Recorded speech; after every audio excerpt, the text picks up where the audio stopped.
ಶಂಕರಣ್ಣ ನಾಟಿ ಕೋಳಿ ಧಾಬಾಕ್ಕೆ ಸ್ವಾಗತ ಸುಸ್ವಾಗತ.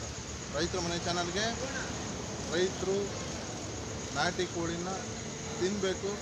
ಶಂಕರಣ್ಣ ನಾಟಿ ಕೋಳಿ ಡಾಬಾ ಬೆಂಗಳೂರಿಂದ ಬರ್ತಾ ಯೂಟರ್ನ್ ಮಾಡ್ಕೊಂಡು ಬನ್ನಿ. ಮಂಡ್ಯ ಕಡೆಯಿಂದ ಬರ್ತಾ ಅಂತ ಹೇಳ್ತಾ ಶಂಕರಣ್ಣ ನಾಟಿ ಕೋಳಿ ಡಾಬಾಗೆ ಸ್ವಾಗತ ಸುಸ್ವಾಗತ. ರೈತರ ಮನೆ ಚಾನಲಿಂದ ವೆಲ್ಕಮ್ ಟು ಯು. ಎಲ್ಲರಿಗೂ ಸುಸ್ವಾಗತ. ನಾಟಿ ಕೋಳಿ ಎಲ್ಲರಿಗೂ ಸಿಗುತ್ತೆ, ಆದರೆ ಇದರಲ್ಲಿ ಒಂದು ದಂಧನೆ ಇದೆ.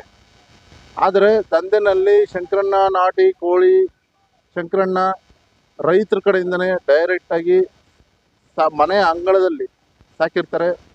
ಆ ನಾಟಿ ಕೋಳಿನೇ 1, 2, 3, 4, 5, 100, 200, 300 ನೀವು ಎಷ್ಟು ತತ್ತಿರ್ತಾರ್ರಿ ತೊಂಬರ್ರಿ. ತಗೊಂಬಂದು ಇಲ್ಲಿ ಅವ್ರದ್ದೇ ಒಂದು ಹೋಟ್ಲಿದೆ, ಆ ಹೋಟ್ಲಲ್ಲಿ ಇಟ್ಕೊಂಡು ಆ ರೈತರಿಗೋಸ್ಕರನೇ ರೈತರು ಅಲ್ಲಿ ಬೆಳೆದು ಆಮೇಲೆ ಇವ್ರು ಬೆಳಿಬೇಕು ಅನ್ನೋದೇ ಒಂದು ವಿಶ್ವಾಸದಿಂದ ರೈತರಿಗೋಸ್ಕರನೇ ಈ ಒಂದು ಚಾನಲ್ನ ನಾವು ಮಾಡ್ತಾ ಇರೋದು.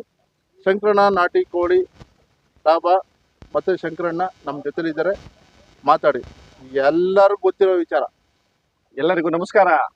ಮುಖ್ಯವಾಗಿ ರೈತರಿಗೆ ನಾನು ಕಿವಿ ಮಾತು ಹೇಳಕ್ಕೆ ಇಷ್ಟಪಡ್ತೀನಿ. ಯಾಕಪ್ಪ ಕಿವಿ ಮಾತಂದ್ರೆ, ನನಗಿಂತ ಚೆನ್ನಾಗಿ ಗೊತ್ತು ನಿಮಗೆ ನಾಟಿ ಕೋಳಿ ಅಂದ್ರೆ ಏನು ಅಂತ. ಸ್ವಲ್ಪ ವರ್ಷಗಳಿಂದ ಏನಾಗಿದೆ ಅಂದ್ರೆ ಜನಗಳಿಗೆ ಒಂದ್ಲ ನಾಟಿ ಕೋಳಿ ಎಲ್ಲಪ್ಪ ಸಿಗುತ್ತೆ, ಯಾರು ಸಾಕ್ತಾರೆ ಅನ್ನೋದು ಕಾನ್ಸೆಪ್ಟ್ ಆಗಿದೆ. ಯಾಕೆ ಅಂದ್ರೆ ತುಂಬಾ ಜನ ಏನ್ ಮಾಡ್ತಾರೆ ಅಂದ್ರೆ ಎಲ್ಲೋ ಮರಿ ಕಡೋದು, ತರೋದು, ಫೀಡ್ ಹಾಕೋದು, ಸ್ಟಾರ್ಟರ್ ಹಾಕೋದು, ಅದು ಸಾಕಾಣಿಕೆ ಮಾಡೋದು, ಲಕ್ಷಾಂತರ ರೂಪಾಯಿ ಸೆಡ್ ಕಟ್ಟೋದು, ಸೆಡ್ ಒಂದು ದುಡ್ಡು ವಾಪಸ್ ಬರಲ್ಲ. ಅದು ಸಾಕಿ ಅನುಭವ ಪಟ್ಟಿರ್ತಾರಲ್ಲ ಅವ್ರಿಗೆ ಗೊತ್ತು ಆ ಸಂಕಟ ಏನು ಅನುಭವ ಅಂತ.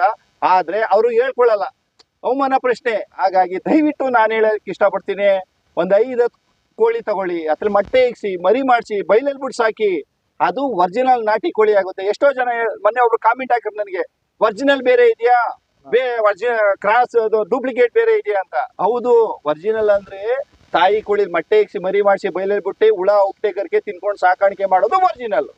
ಎಲ್ಲೋ ಮರಿ ತಂದು ಫೀಡ್ ಹಾಕೋದು, ಸ್ಟಾರ್ಟ್ ಹಾಕೋದು, ಸೆಡ್ ಒಳಗಡೆ ಸಾಕೋದು ಒರಿಜಿನಲ್ ಆಗಕ್ ಸಾಧ್ಯ ಇಲ್ಲ ಅಂತ ಹೇಳಕ್ ಇಷ್ಟಪಡ್ತೀನಿ. ಇನ್ನೊಂದು ವಿಚಾರ, ನೀವ್ ಎಷ್ಟನ್ನ ಸಾಕಿರಿ ನಾಟಿ ಕೋಳಿನ ಒರಿಜಿನಲ್ ರೀತಿಲಿ, ಮನೆಗಳ ಹತ್ರ ನೀವ್ ಏನ್ ರೇಟ್ ಬೇಕಾದ್ರೆ ಮಾಡಿ ಸರ್, ನಂಗೆ ತುಂಬಾ ಖುಷಿ ಜಾಸ್ತಿ ಮಾರಿದ್ರೆ. ಆದ್ರೆ ನಮ್ಮ ಹೋಟ್ಲಲ್ಲಿ ಈಗ ನಾನು ಪ್ರೆಸೆಂಟ್ 1 kgಗೆ 500 ರೂಪಾಯಿ ರೋಟ್ ಕೊಡ್ತೀನಿ.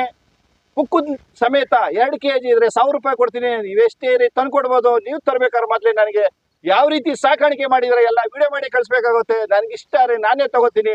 100-150 km ಒಳಗೆ ಇದ್ರೆ ಎಷ್ಟೇ ಕೋಳಿ ಸಾಕಿದ್ರು ನಾನು ತಗೋತೀನಿ. ಬರ್ಬೇಕಾರೆ ನೀನು ಫೋನ್ ಮಾಡಿ, ನಾನು ಬರ್ತೀನಿ, ತಗೋತೀನಿ ಅಂತ ಹೇಳಕ್ ಇಷ್ಟಪಡ್ತೀನಿ.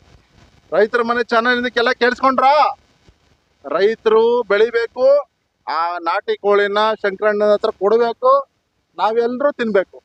ಹಲೋ, ಎಲ್ರಿಗೂ ನಮಸ್ಕಾರ. ರೈತರ ಮನೆ ಚಾನಲ್ಗೆ ನಿಮ್ಗೆಲ್ಲರಿಗೂ ಸುಸ್ವಾಗತ. ಅಣ್ಣವರು ಎಲ್ಲ ಸೀನಿಯರು. ಶಂಕರ್ ನಾಟಿ ಕೋಳಿ ಡಾಬಾ ನಿಮ್ಗೆಲ್ಲ ಗೊತ್ತಿದೆ, ರಾಮನಗರ. ಪ್ರತಿಯೊಬ್ಬರೂ ಕೂಡ ಬಂದು ನೀವೆಲ್ಲ ಸವಿ ನೆನಪನ್ನ ತಿಂದು ಆ ಮೂಳೆನ ಕಡಿದು ನಾಟಿ ಕೋಳಿ ಇದೇ ತಗೋಬೇಕು ಅಂತೇಳಿ ನೀವೆಲ್ಲರೂ ಕೂಡ ಆ ಸವಿ ನೆನಪುಗಳನ್ನ ಇಟ್ಕೊಂಡಿದ್ದೀರ. ಅದೇ ರೀತಿ ಕೂಡ ಶಂಕರಣ್ಣನ ಭೇಟಿ ಮಾಡಬೇಕು ಅಂತೇಳಿ ನಾನು ಕೂಡ ನನ್ನ ಹೆಂಡತಿ ಊರಿಗೆ ಹೋಗಿದ್ದೆ, ಮಳವಳ್ಳಿ.